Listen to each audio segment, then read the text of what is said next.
From the Ohio AgNet, Voice You Know with the News You Trust studio, sponsored by Grain Equipment Company, where innovation meets execution.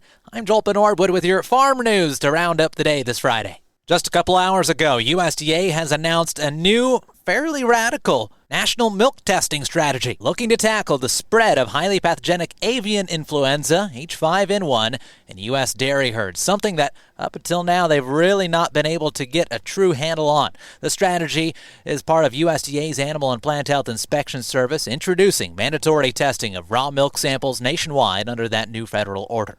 The measure builds on efforts to protect livestock, farm workers, and public health following the virus's detection in dairy cattle earlier this year. The federal order requires entities like dairy farms, transporters, and processors to share raw milk samples for testing. Herd owners with positive results must also provide epidemiological information for tracing and surveillance. Private labs and state veterinarians must also report positive test results. Now, there's 5 stages outlined in this new milk testing strategy. We'll go through them right now. Stage 1, nationwide milk silo monitoring. APHIS will immediately begin testing milk silos at processing facilities to locate affected areas and monitor trends. In Stage 2, bulk tank sampling programs will identify specific herds affected within each state. In Stage 3, states with positive detections will implement rapid response measures, including enhanced biosecurity, movement controls, and contact tracing to contain the virus. In Stage 4, unaffected states will undergo continued bulk tank sampling with decreasing frequency to confirm the absence of H5N1. If reemergence occurs, response measures will resume.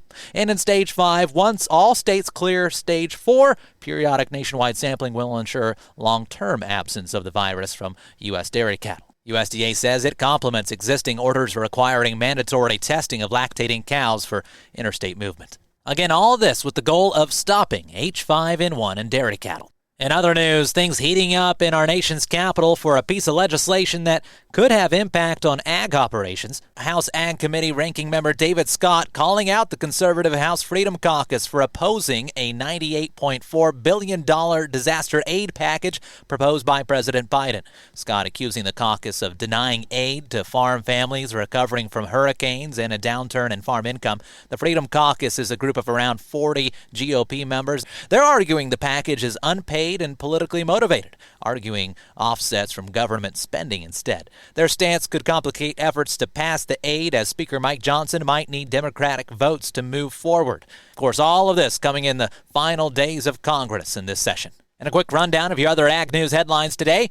USDA announced it will increase replant payments for farmers starting in 2026, providing more financial support for crops damaged by early losses. And it marks the first update to replant factors since the 1990s and is set to better reflect the costs of today. Meanwhile, the Senate passed the Access Act, which looks to expand rural broadband, easing regulatory burdens on small providers. High-speed internet essential for many farms in today's day and age. John Deere announcing another round of layoffs scheduled at its plant in Iowa. They'll be saying goodbye to more than 100 workers effective on January 5th. They've cut a total of more than 1,000 workers as farm income projections for 2025 lag, depressing demand for new equipment in particular.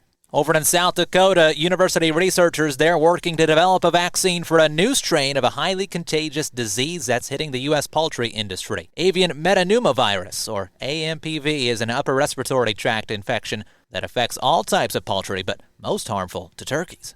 And finally, a court has blocked the Corporate Transparency Act. The National Cattlemen's Beef Association is applauding that move, as they said it had some burdensome reporting rules that were particularly hard for the small family farm. Stay tuned. We'll be taking a look at the markets after this. Did you know that soybean meal is the #1 protein source used in aquaculture worldwide? Global fish consumption has nearly doubled in the last 40 years, making aquaculture the fastest growing sector of food production. Rich in protein content and highly digestible, soybean meal is an environmentally sound solution to feed the growing global demand for nutritious seafood. Soybeans, feeding the industry that feeds us. Brought to you by Ohio soybean farmers and their checkoff. Since 1926, Nationwide has been rooted in agriculture. Founded as the Farm Bureau Mutual Automobile Insurance Company with a mission to protect farmers and their communities, we honor our legacy by offering solutions that evolve with the complex needs of today's farms. As the leading insurer of America's farms and trusted by 8 farm bureaus for 100 years and counting, Nationwide is on your side. Number one insurer based on 2023 direct written premium per AM Best. Nationwide Mutual Insurance Company and affiliates, Columbus, Ohio. Time now on the Ohio AgNet for a look back at today's markets as they close out the week. How they shaped up. December corn 2 1/4 higher to 4.28 3/4 per bushel. March corn 2 3/4 cents up to 4.37 1/2. January soybeans down 3 1/4 to 9.90 1/2. March beans off 3 cents to 9.96 as they had some nice gains on Thursday. July wheat down 3 pennies to 5.69 1/2. Markets brought to you by Seed Consultants. Simply better performance. Online at seedconsultants.com. On the livestock side, we're seeing December live cattle 53 cents higher to 187.50. March feeder cattle $1 and a nickel to the plus side. 254.65 per hundredweight is their number. December hogs down 15 cents to 82.30 at the moment, and milk class 30 staying put for January at 19.05. This is the Ohio AgNet.